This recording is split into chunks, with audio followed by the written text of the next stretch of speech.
Books, block by block.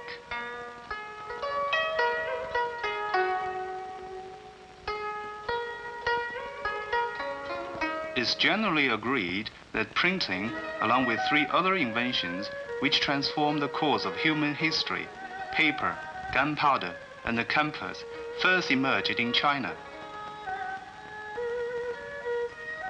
As early as the end of the 2nd century AD, Chinese possessed the means necessary for printing, quality ink and paper, and text carving relief.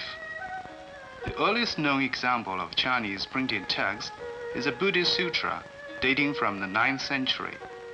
But it is certain that printing was practiced considerably earlier. Of course, today in China, books and newspapers are printed by modern mechanized methods. However, the tradition of woodblock printing still endures in the present day.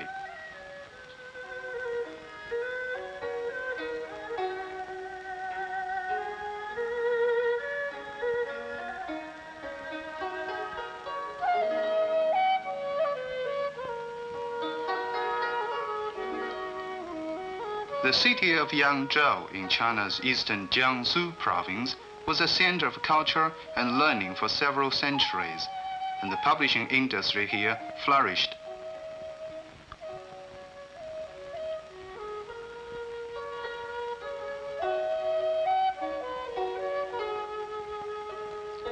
Guangling Publishing House today produces special limited editions of original woodblock print texts, making a valuable contribution to the preservation of a precious legacy.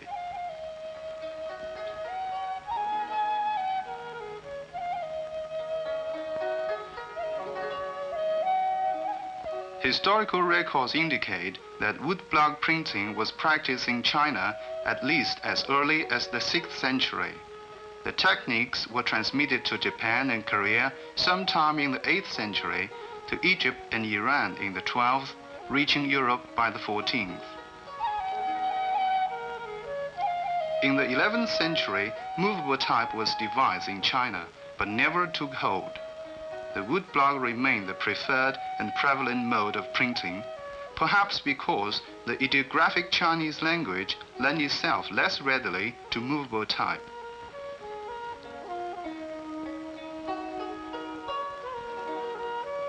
It remained for Europeans to develop movable type, while the Chinese continued to print with blocks of text. The publishing house is a living archive with a collection of some 200,000 blocks for over 50 classical works.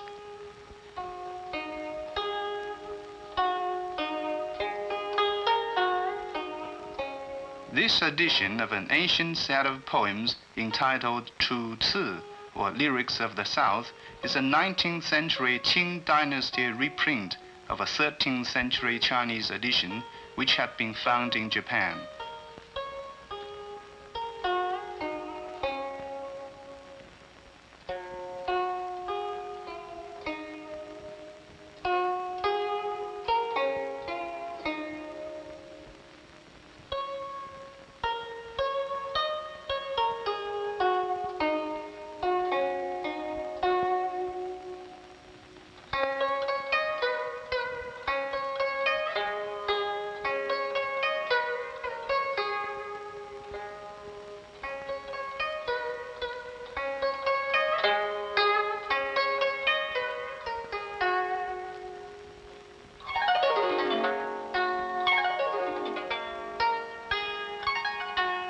Written texts in China can go back thousands of years. Over the course of Chinese history, works on philosophy, history, politics, literature, and so on have appeared in many editions. There frequently are variations among editions, due more often than not to human error. An important task undertaken by scholars over the centuries and still carried on today is collation, sorting, cataloging, and editing the texts, adding notes on the divergence between editions. Such editing represents a valuable contribution to future scholarship.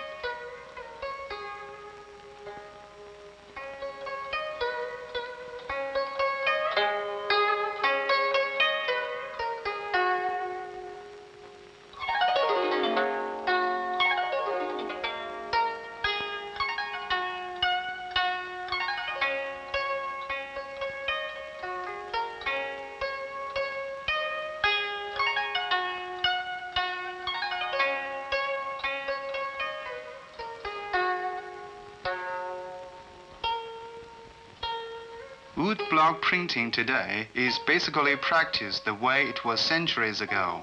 The text is first written on a sheet of fine paper. The written side of the paper is then applied to the smooth surface of the block, which has been coated with a rice paste, which will retain the ink of the text. The engraver then carves away the uninked areas so that the text stands out in relief and in reverse.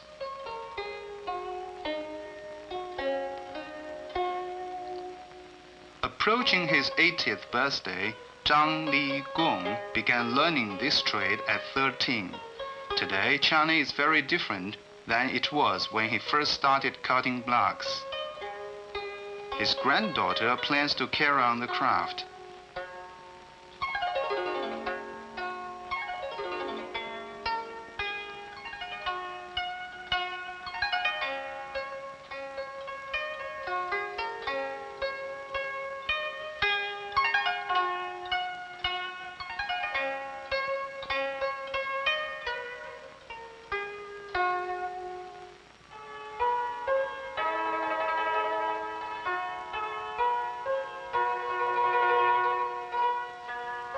To make a print, the wood block is inked, a sheet of paper spread over it, and the surface rubbed. Only one side of the sheet can be printed. High-quality cotton paper and a special formula ink are used, ensuring the longevity of these editions.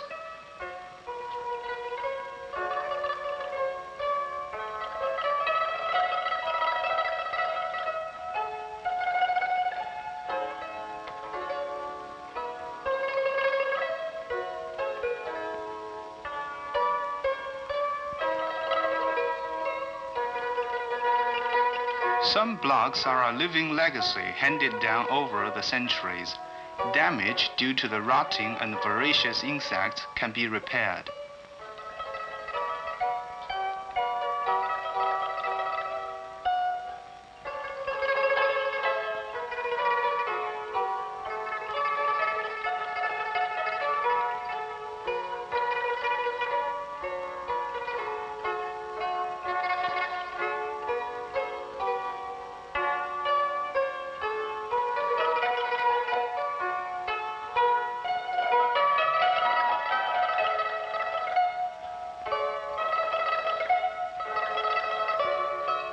The challenge is to reproduce a section identical to the original.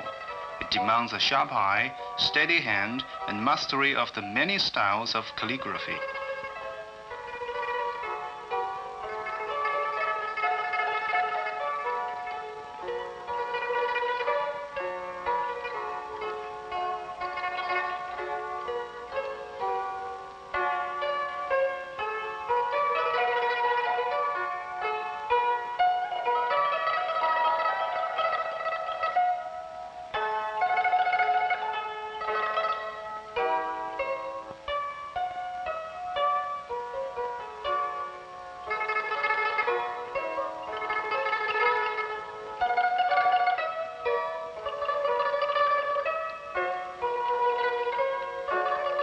The paper sheets can only be printed on one side, and so pages must be folded in order to have the double-side effect.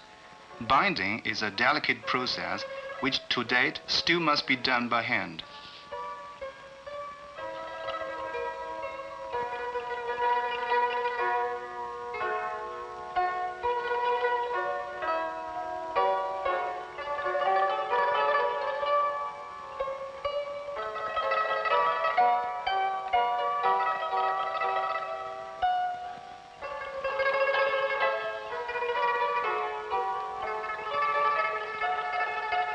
Many old editions are treasured for their distinctive illustrations.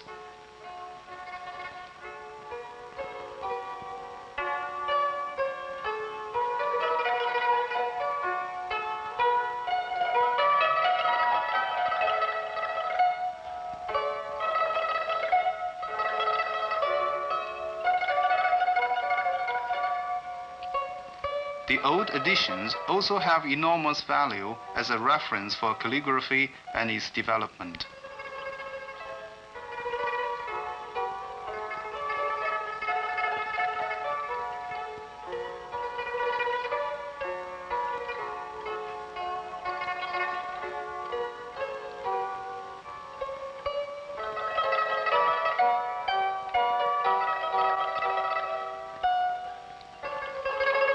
Once upon a time of profound significant invention, Chinese woodblock printing today is no longer a necessity, no longer a convenience. Rather, it is art, a living cultural legacy which thankfully has survived. Even in this day of word processors and computerized presses, there is still a place for the volume produced as it was 1,000 or so years ago.